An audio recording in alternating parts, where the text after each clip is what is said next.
Julie, many thanks indeed for giving up some of your time to talk to ESF-Works today. For people in the audience who don't know you, could I ask you to start by introducing yourself and your role here at the Skills Funding Agency? Thanks, John. Yes, I'm Julie Hobbins. I've been working at the Skills Funding Agency National Office and its predecessor, the Learning and Skills Council, for about the last 10 years, helping the agency to manage and implement ESF co-financing throughout the organisation.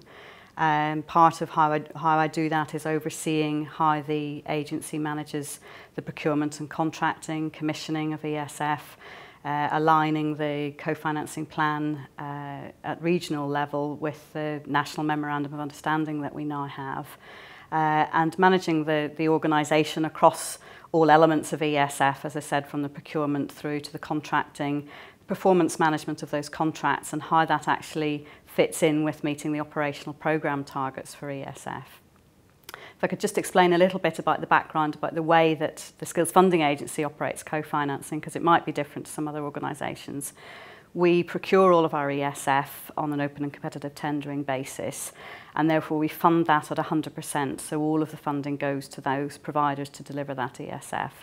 We use our match funding from our mainstream provision, and we combine the two to claim that from ESF division.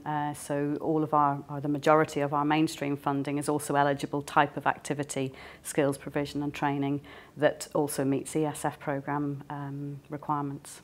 The agency is one of the biggest players in ESF in England at the moment. How does your programme differ from others such as DWP and NOMS? Well, we have a significant proportion of the funding in Priority 2 and 5, which some of those other agencies don't get so involved in. And that's obviously supporting upskilling in the workforce, as well as the unemployed activity that we support in Priority 1 and 4. So a lot of the work that we're doing at the moment is response to redundancy type activity. It's supporting incentives for employers to access grants to take up apprenticeships and take on apprentices. And we've got a chunk of workplace learning where we're upskilling people in the workforce in a variety of different sectors. With regard to Priority 1 and 4, the support and skills support that we provide for the unemployed is similar to that DWP provides and NOMS do, but the focus has moved much more now towards the job outcome end of the activity. In the past, I think DWP were focused on getting people into jobs. We were the ones that were doing the skills and qualifications.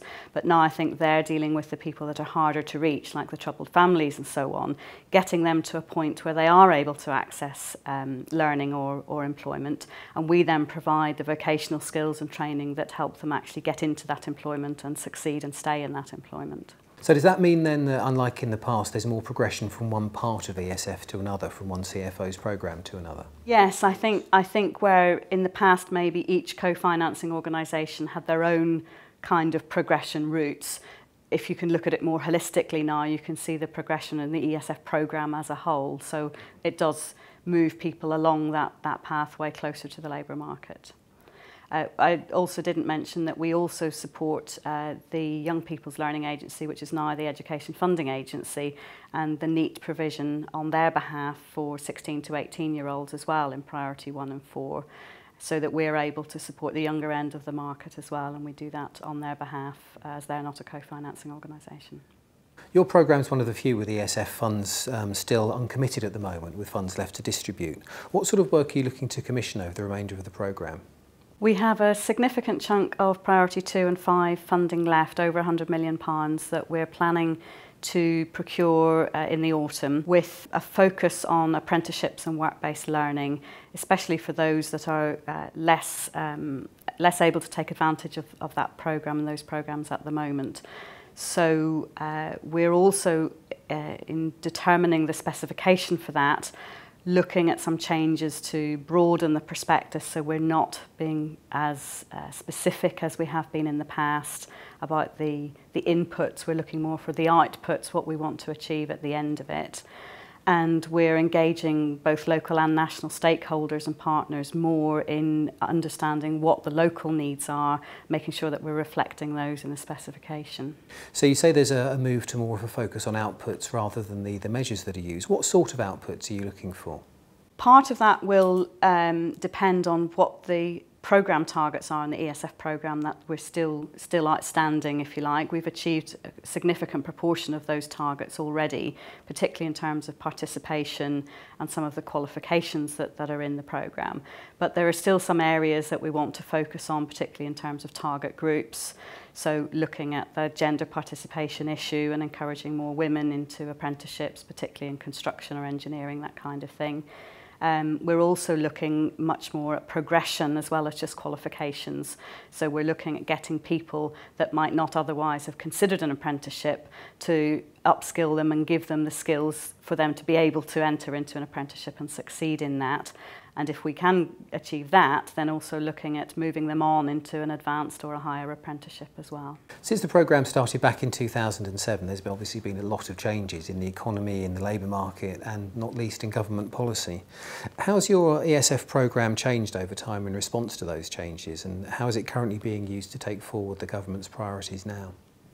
I think it's changed quite considerably, and fortunately there's been enough flexibility in the operational programme to allow us to do that. One example of that is the revaluation funding that became available in 2009 that we were able to use right at the beginning of the recession to put a relatively rapid procurement exercise in place to have provision in response to redundancy. So we put about £100 million worth of provision out to support organisations, employers and individuals that were affected or under threat of redundancy at the time, and that's been very successful. So that's one example of the kinds of flexibilities that we've been able to use. More recently, we've been slightly more constricted by changes to government policy where we have to obviously align with that. But we've continued to do that and rightly so, concentrate on things like basic skills and upskilling those that have low or no qualifications in the workforce in particular.